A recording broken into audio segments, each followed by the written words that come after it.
ছেলেদের মন খারাপ হয় মূলত তিন কারণে। প্রথমত, তার পকেটে যখন টাকা থাকে না। দ্বিতীয়ত, তার বাবা মা যখন খুব অসুস্থ থাকে। এবং তৃতীয়ত, তার ভালোবাসার মানুষ যখন জীবন থেকে হারিয়ে যায়। আজ আমার মন খারাপ, ভীষণ রকমের খারাপ। আমার আর ত্রয়ীর গল্পের শেষ পাতায় আমরা। মানুষ যে মানুষটাকে নিয়ে মন খুলে হাসতে চায়, প্রাণ ভরে বাঁচতে চায়, জীবনের কোনো অংশে এসে সে মানুষটাই মন খারাপের কারণ হয়। অথচ আমাদের হাসি খুশি আদর মাখা একটা ভালোবাসার গল্প ছিল। প্রচণ্ড প্রাণ শক্তি নিয়ে একটা জীবন একসাথে কাটিয়ে দেওয়ার কথা ছিল। কই তুমি? কেউ না, মানে বুঝলাম না, বন্ধুর বিয়ে অথচ কারো কোনো টেনশন নেই। তাড়াতাড়ি আসো। আচ্ছা, রাখছি।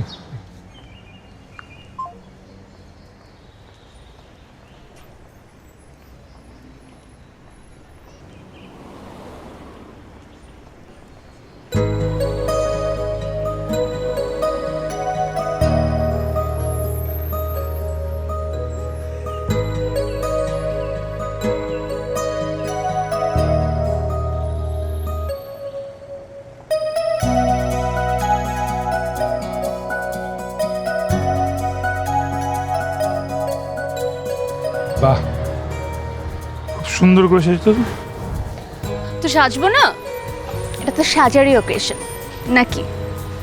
তুমি তো পাঞ্জাবি পরে এসেছো। করবো না? এটা তো পাঞ্জাবি পরের অকেশন নাকি? আচ্ছা, আমার কেমন লাগছে? জামাই জামাই। বিয়ের জন্য ফুলের মালা কিনা দরকার না দুটো? হ্যাঁ চলো, ওরা আস্তে আস্তে আমরা মালাগুলো নিয়ে আসি। হ্যাঁ, মালা দুটোর সাথে একটা কেকও কিনতে হবে। বিয়েতে কি কেক খাওয়ায় না? মিষ্টি খাওয়ায়, মিষ্টি কিনতে হবে। না, আমরা কেকই খাবো। কোনো সমস্যা? কোনো সমস্যা না। আপনারা দুইজন ওই বেঞ্চে বসেন, এখানে বর আর কনে বসবে। বর কনে তো আমরা দুজনই। মানে কি? বিয়ে করবেন এরা দুজন, আর জামাই বসে যাচ্ছেন আপনারা? বিষয়টা কি? আচ্ছা ঠিক আছে, বসেন বসেন। বিসমিল্লাহির রহমানির রহিম। ছেলে মেয়ের নাম বলেন। মোহাম্মদ সবুজ ইসলাম। মেয়ের নাম? জান্নাতুল ফেরদৌস কেয়া। ছেলের বাবার নাম বলেন।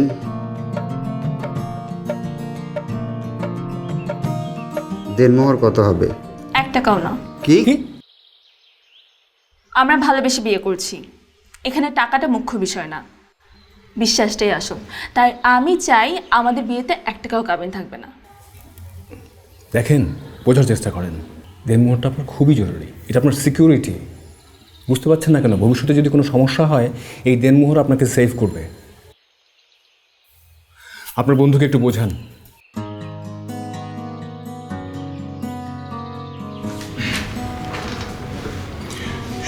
কাজী আপনি ঠিকই বলছেন। তেনমূল তো এখন তো তেনমূল টাকা দেওয়া লাগবে না, পরে দেওয়া যাবে। আর তুই চাইলে সেটা মাফও করে দিতে পারবি, সমস্যা নেই। তোরা যা ভালো মনে করিস, সমস্যা নেই। আপনি লিখেন দেনমোহর 10 লাখ। 10 লক্ষ টাকা কাবিন হইলে কাজী সাহেবের ফি আসবে 10,000 টাকার উপরে।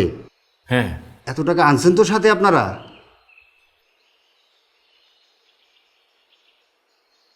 লিখে রইল। আচ্ছা,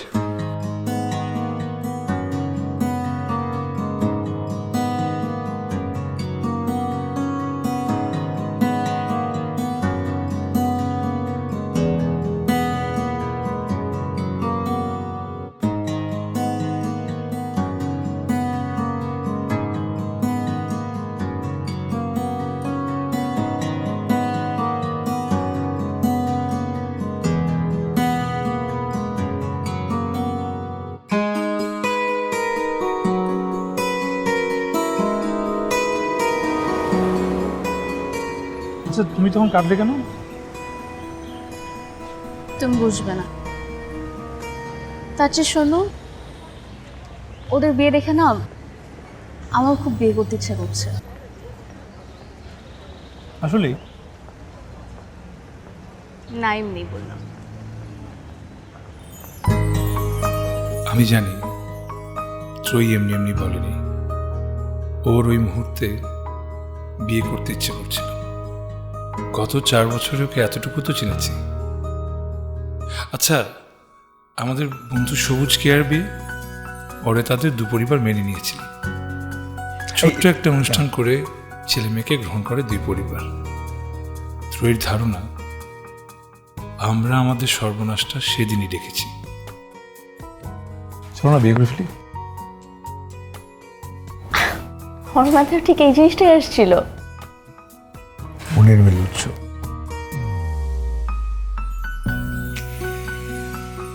জয় গোস্বামীর কবিতায় পড়েছিলাম, পাগলি তোমার সঙ্গে ভয়াবহ জীবন কাটাবো, পাগলি তোমার সঙ্গে ধুলোবালি কাটাবো জীবন।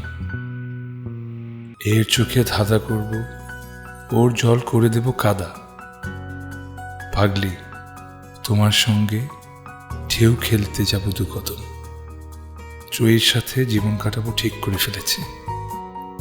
বিয়ে করতে ইচ্ছে করছে, চলো বিয়ে করে ফেলি, এরকম বলতে বলতে একদিন সত্যি সত্যি বিয়ে করে ফেলি আমরা। এটাকে আবার পালিয়ে বিয়ে বলা যায় না, নিজেরা নিজেরা বিয়ে বলা যেতে পারে। কারণ আমাদের বিয়ের কথা কেউ জানবে না এই 2 বন্ধু ছাড়া। অনেকদিন পরে ক্যাম্পাসে আসলাম না? ক্যাম্পাসের গাছগুলো বেশ বড় হয়ে গেছে না? সাথে দেখতে দেখতে তুই বাবা হয়ে গেলি। আচ্ছা বাদ দে না, আমাদের নিয়ে অনেক কথাবার্তা হলো, অনেক মজাও নিলি। এবার তোদের কি প্ল্যান আছে সেটা বল। আমাদের কি প্ল্যান? এই ব্যাপারে শাওন স্যার বলবেন। বলেন। কি প্ল্যান? এই যে প্ল্যানের অবস্থা ঠিক এরকম, বুঝছিস? বড় ওপর বিয়ে হয়ে যাওয়ার পর মা 2 দিন পর পর আমাকে এক একটা ছেলের বাড়িটা দেখাই যাচ্ছে তো দেখাই যাচ্ছে। তুই তো চাকরি পেয়েছিস, এখন তো বিয়ের কথা বলা দরকার। কিভাবে শুরু করবো সেটাই খুঁজে পাচ্ছি না। আমরা দুজন যে অলরেডি বিয়ে করে ফেলেছি এটা তো 2 পাশে বলা যাবেই না, আবার দুজনকে পছন্দ সেটাও বলা যাবে না। মানে কি? মানে প্রেমের বিয়ে পরিবারে সবসময় কোনো না কোনো দোষ খুঁজে বের করবি। ধর ত্রয়ী বললো তার পছন্দের মানুষ প্রাইম মিনিস্টারের ছেলে, তারা এখন বলবে না এই ছেলেকে বিয়ে করা যাবে না। ত্রয়ী জিজ্ঞেস করবে কেন?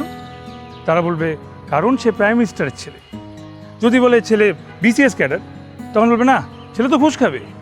আবার ধর যদি বলে ছেলে মধ্যবিত্ত পরিবারের ছোটোখাটো চাকরি করে, তখন তারা বলবে এই ছেলে তো মেয়েকে না খাইয়ে মারবে, জামা দিবে বছরে 2টা, তাও 2 ঈদে, এছাড়া দিবেই না। আর ও যদি যে বলে ও একজনকে ভালোবাসে, এটা বেশ সুন্দরী, পরিবারের মানুষজন কি বলবে? সুন্দরী মেয়ে বিয়ে করা যাবে না। কেন? কারণ তার চুল থেকে তালু পর্যন্ত তার অহংকারে ভরা। আর যদি কোনোভাবে বলে ফেলে যে মেয়ে শিক্ষিত, পড়াশোনা জানে মেয়ে তো চাকরি করবে, মানে তার সাথে তো বিয়ে দেওয়া যাবে না, সে তো ঘর সংসার করতে পারবে না। আর যদি স্যার কোনোভাবে বলে ফেলে মেয়ে কিছুই করে না, তাহলে কি বলবে জানিস? মেয়ের তো ডায়াবেটিক্স হবে। তোকে তো সারা জীবন ডক্টর কবিরাজের কাছে দৌড়াতে হবে, তুই অফিস আদালত করবি কখন? তাহলে তোরা বলবিটা কি?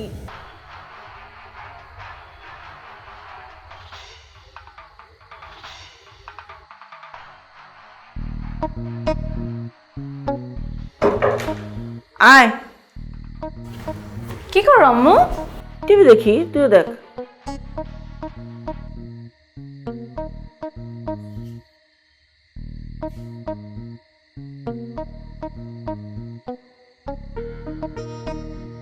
আপুর সাথে কথা হয়েছে? হ্যাঁ হয়েছে। কি বললো, কেমন আছে? ভালো আছে, আমি দেখে শুনে বিয়ে দিছি, ভালো থাকারই তো কথা। জামাইটা একটা সোনার টুকরা ছেলে, আমার মেয়ের ভাগ্য ভালো। আমারও ভাগ্য ভালো। হ্যাঁ,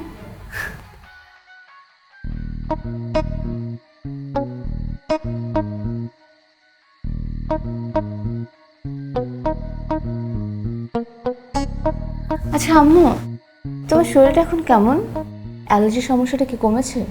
এমনভাবে কথা বলতেছিস না, মনে হয় 2-3 মাস পর বাসায় ফিরলি।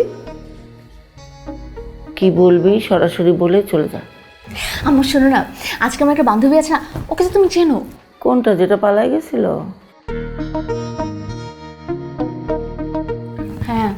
কি হয়েছে ওর? ওর একটা বাচ্চা হয়েছে জানি, এখনকার সংবাদটা কি?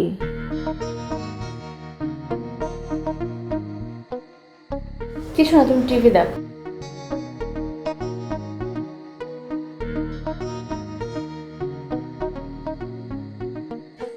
কি করো তোমরা? এই তো তোর বাবার সাথে গল্প করছিলাম। তুই কিছু খাবি? নুডলস কিংবা পাস্তা? নামু, লাঞ্চ করলাম দেরি করে। তোমার অফিসের কি অবস্থা? জি আব্বু ভালো। ভালো মতো কাজ করবে অফিসে, হ্যাঁ? কঠোর পরিশ্রমের কোনো বিকল্প নেই। জি আব্বু অবশ্যই। এখন কেউ কাউকে জায়গা ছেড়ে দেয় না। দেখবে একমাত্র জায়গা মসজিদ, যেখানে একজন অন্যজনের জন্য একটু জায়গা ছেড়ে দেয়, তাছাড়া আর কোথাও কেউ দেয় না। নিজেকে এস্টাবলিশ করার আগে ডানে বায়ে কোথাও তাকানো যাবে না। কাজ কাজ আর কাজ। আমি কি তোমাকে বোঝাতে পারলাম? জি আব্বু। আমি তোমাদের বাপ বেটার কোনো কিছু বুঝতে পারছি না। আমি কিন্তু এবার আমার ছেলেকে বিয়ে দিবই দেব। ওইদিকে স্টাবলিশ হতে থাকুক, আমি ওর জন্য মেয়ে দেখা শুরু করি। তুমি কি বলছো এসব? আমি ডান বাম বলে যেটার ইঙ্গিত দিলাম তুমি সেটা নিয়ে আসছো। ওটা তো 5 বছর পরের বিষয়। ওর কি বিয়ের বয়স হয়েছে? ওর বয়স কত? জি বাবা 29। সেটা ভুলে যাও। সার্টিফিকেট 28 মানে 88। আজকাল ছেলেরা 35-এর আগে বিয়ে করে নাকি?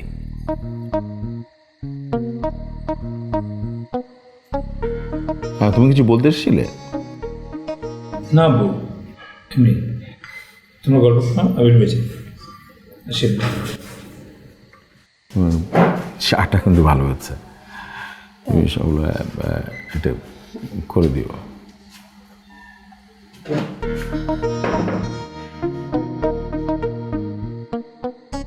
কিন্তু হাল ছাড়া যাবে না। অবশ্যই না, টেনশন নিও না, আমাদের হাতে ইনাফ টাইম আছে। ইনাফ টাইম নাই শাওন। তুমি দেখলে না বড় অপুর বিয়েটা কেমন হুট করে হয়ে গেল। এখন আমার সিরিয়াল, আমারও দেখবে তোর জোরে শুট হয়ে গেছে। দেখবো হঠাৎ বিয়ের চাপ। আমার তো কোনো চাপই নেই।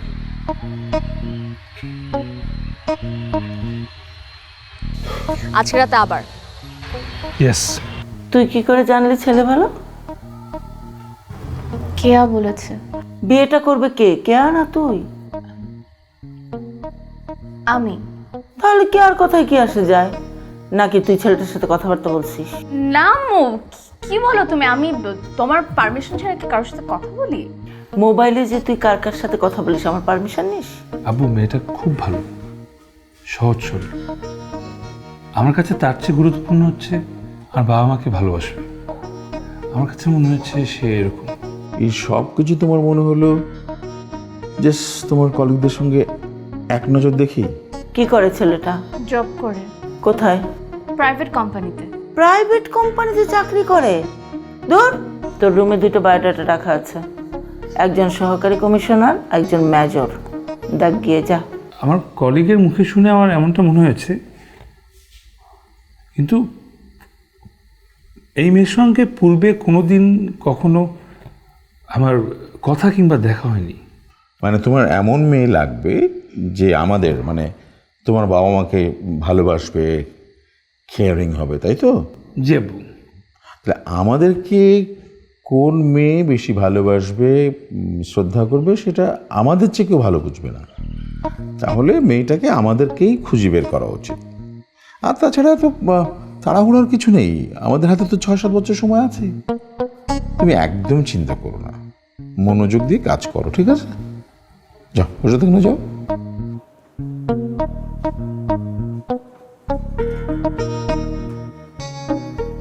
আমরা নিজেরাই বিয়ে করে ফেলেছি, সেটাই ভালো হয়েছে। আমাদের পরিবার কখনো আমাদের বিয়ে দিত না।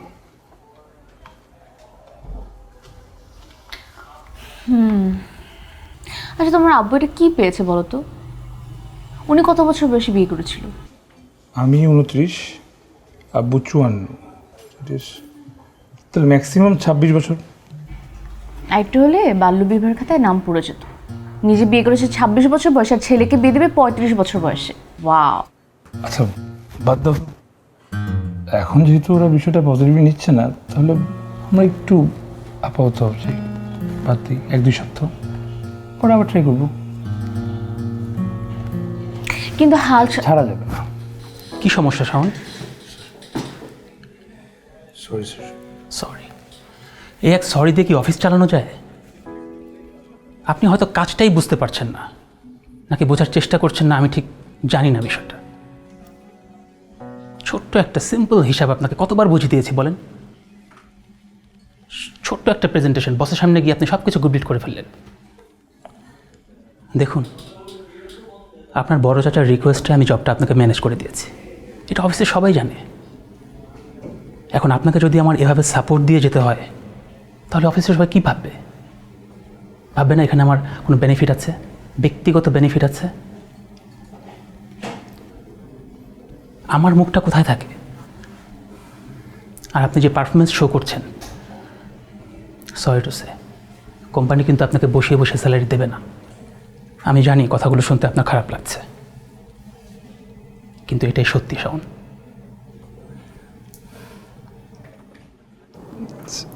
স্যার সরি, আমি কথা দিচ্ছি আমি কনসেন্ট্রেশন আবার বাড়াবো স্যার।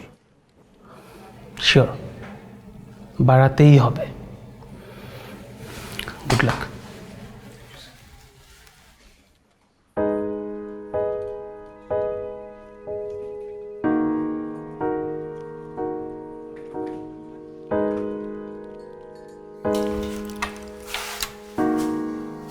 কি রে বাবা, এত দেরি করলি যে আজকে?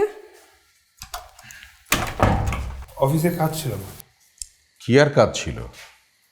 এত কাজই যদি করতে তাহলে তোমার বড় চাচা আমাকে ফোন করে কেন কথা শোনাবে? তোমাকে চাকরি দিয়ে নাকি ভুল করেছে, আর তার ছেলে কি সুন্দর চাকরি করছে, অফিস থেকে গাড়ি দিয়েছে। তো হচ্ছে কত বড় হবে? খুব বেশি 2 বছর। লজ্জা করে না তোর? আমি খাবার দিচ্ছি, তুই খেতে আয়।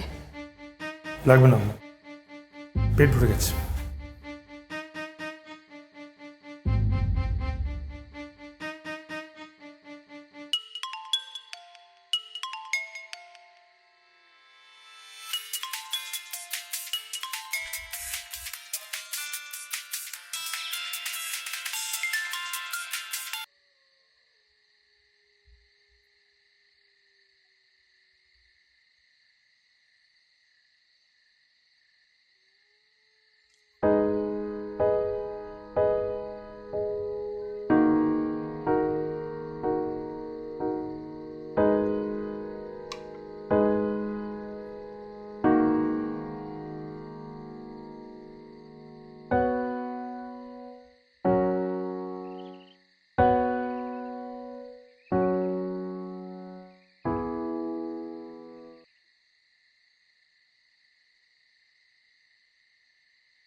আপনার কাঙ্ক্ষিত নাম্বারটিতে এই মুহূর্তে সংযোগ দেওয়া সম্ভব হচ্ছে না।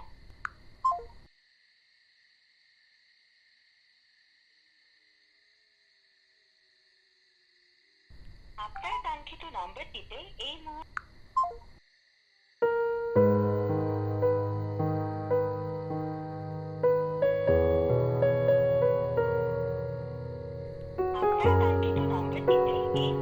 সংযোগ দেওয়া।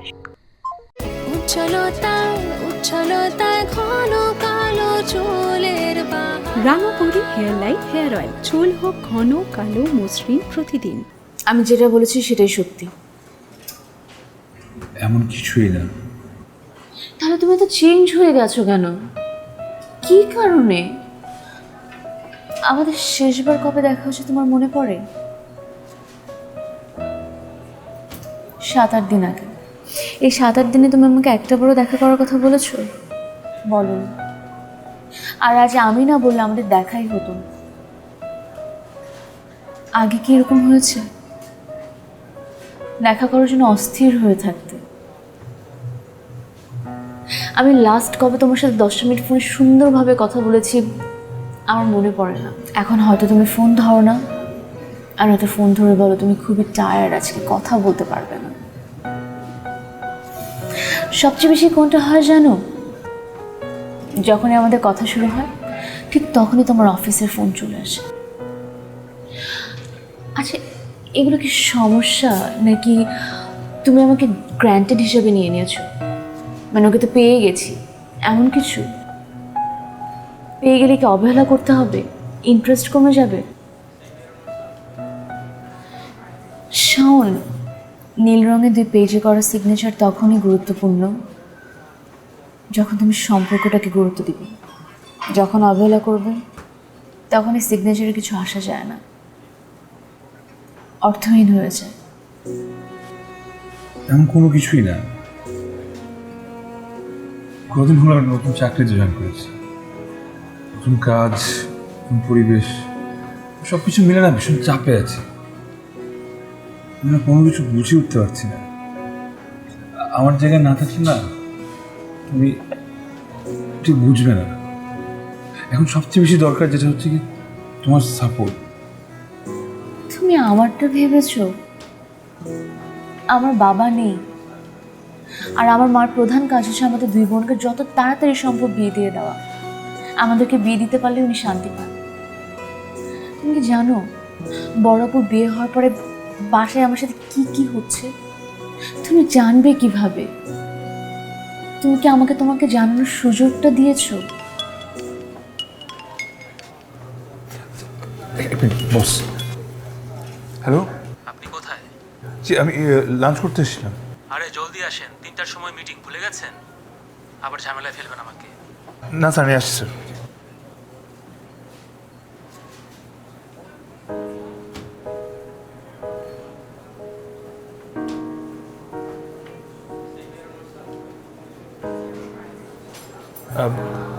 আমি অফিসে তোমার বাসার নিচে আসবো, এসে গল্প। তোমাকে অফিসে পর আমার বাসা নিচে আসতে হবে না। তোমার যখন ইচ্ছা হবে তখন তুমি এসো।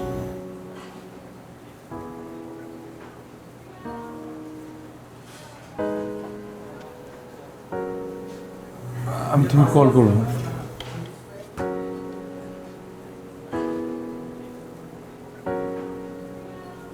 মাছ কেমন হয়েছে? ভালো। তুই কিছু ভাবছিস? কি নিয়ে? ওই যে সেদিন বললাম যে বিয়ে। আম্মু, আমি না এত তাড়াতাড়ি বিয়ে করব না। আমাকে প্লিজ আর কটা দিন সময় দাও। দেখ চই, কটা দিন ধরে আমার শরীরটা ভালো যাচ্ছে না। তুই বিয়েটা করে আমাকে চিন্তামুক্ত কর। তোকে আমি সুখে দেখে যেতে চাই। আর খাওয়াটা তো শেষ। তুমি কি বোঝাতে চাচ্ছ? তুমি বিরক্ত? যোগাযোগ রাখতে চাইছো না? শান, তুমি হয়তো ভুলে গেছো আমি তোমার প্রেমিকা না, বিয়ে করা বউ। আমার সাথে তুমি এরকম ব্যবহার করতে পারো না। আমি কটা দিন অফিসের কাজ একটু মনোযোগ দিতে চেয়েছিলাম। আমার চাকরিটা যায়, একদিকে আমার চাকরি চলে যাচ্ছে, আরেকদিকে আমি তোমাকে কিছুতেই বোঝাতে পারছি না। সবকিছু এলোমেলো লাগছিল। সমস্যা সবার আছে। তোমার কাছে যেরকম তোমার সমস্যাটা বড়, আমার কাছে আমার সমস্যাটা বড়। সমস্যা সবার আছে, কিন্তু আমরা অন্যের সমস্যা কষ্ট নিয়ে ভাবতেও চাই না বা জানতেও চাই না। এই যে আমি তোমাকে এতবার বললাম যে অফিসে প্রবলেম হচ্ছে, তুমি তো একটাবারও জিজ্ঞেস করোনি কি হয়েছে। তো একটাবার আমার হাত ধরে তো বলনি সব ঠিক হয়ে যাবে। তোমার এতটুকু সাপোর্ট আমার কতটুকু প্রয়োজন ছিল এটা বুঝতেও পারলাম। তুমি আমারটা জানতে চেয়েছো? আমার বিষয়টা নিয়ে কথা বলতে চেয়েছো? তোমার তো একটাই সমস্যা, বিয়ে বিয়ে বিয়ে। মানে বিয়ে ছাড়া কি আর কিছু নাই জীবনে? এখন বিয়েটা তোমার কাছে এত তুচ্ছ আর বিরক্তিকর মনে হচ্ছে যে বিরক্তর পরিমাণটা বোঝানোর জন্য বিয়ে শব্দটা তোমাকে 3 বার বলতে হলো?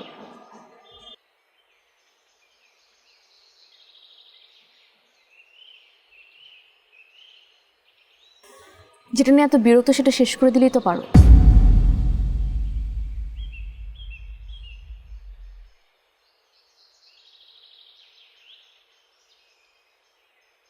নিজেরা বিয়ে করার সবটা খারাপ হলো, একটা পজিটিভ দিক পাওয়া গেল।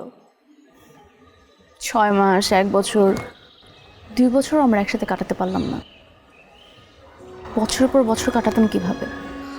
তার চেয়ে ভালো কেউ জানলো না, বিয়ে হলো, বিচ্ছেদ হলো। এটাই ভালো, সমাজ তো জানলো না।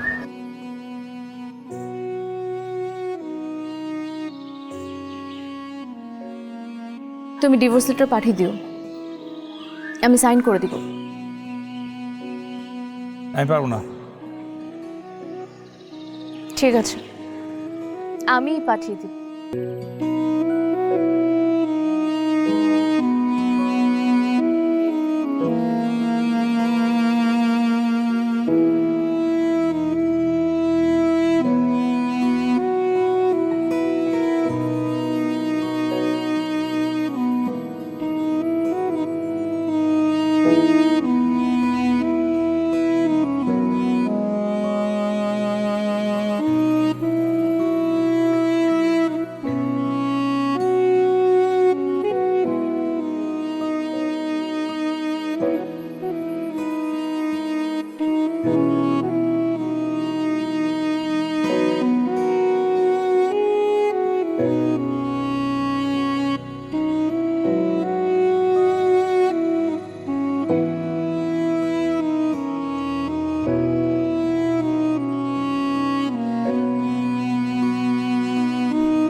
কি এটা?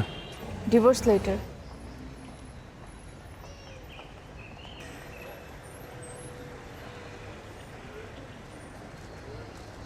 সাইন করে পাঠিয়ে দিও।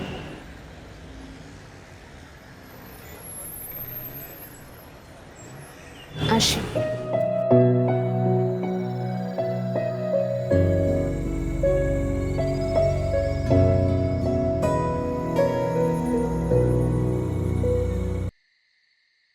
কেমন আছো তুমি? সুনীল গঙ্গোপাধ্যায় লিখেছিলেন, তোমাকে যখন দেখি তার চেয়ে বেশি দেখি যখন দেখি না। এই না দেখে থাকাটা অনেক কষ্টের। তোমারও কি খারাপ লাগছে? তুমি বলেছ আমার ভালোবাসা বদলে গেছে, আমি বদলে গেছি। আসলে কি তাই? তাহলে আমার কেন খারাপ লাগছে? কেন লিখতে গিয়ে চোখ ভিজে আসছে?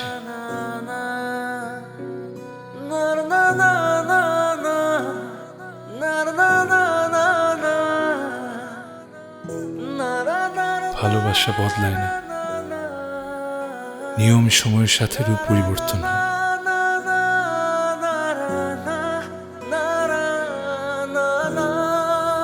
বিশ্ববিদ্যালয় জীবনের শুরুতে আমাদের ভালোবাসাটা ছিল দুজনের সাথে দুজনের দেখা হওয়া, একসাথে কিছুক্ষণ ক্যাম্পাসের ছোট রাস্তা ধরে হাঁটা, গল্প করা আর রাত জেগে কথা বলা। ওই সময় এটাই ছিল ভালোবাসা। এরপর শেষ দিকে এসে ভালোবাসার রূপ বদলে দাঁড়িয়েছে দুজন দুজনকে অ্যাসাইনমেন্ট রেডি করতে হেল্প করা।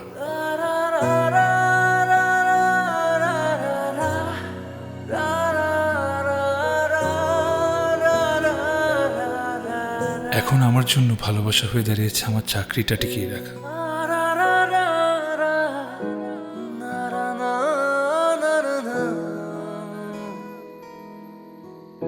চাকরি, টাকা করি, জীবনের সবকিছু না হলেও জীবনের সবচেয়ে প্রয়োজনীয় বিষয় এটা।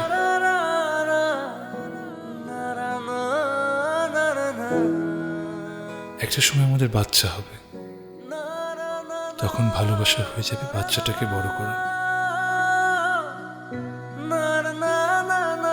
এরকম চলতে চলতে একটা সময় ভালোবাসা হয়ে দাঁড়াবে হাসপাতালে জীবনের শেষ সময়, একজন আরেকজনের পাশে থাকা। গল্পটা আমাদেরই থাকবে, ভালোবাসা শুধু রূপ বদলাবে, কিন্তু ভালোবাসার মানুষটা বদলাবে না। ঘুরে ফিরে সবকিছু আমাদের। ভালোবাসাটা শুধু তোমার জন্যই। আরেকটা খাম আছে, খোলো।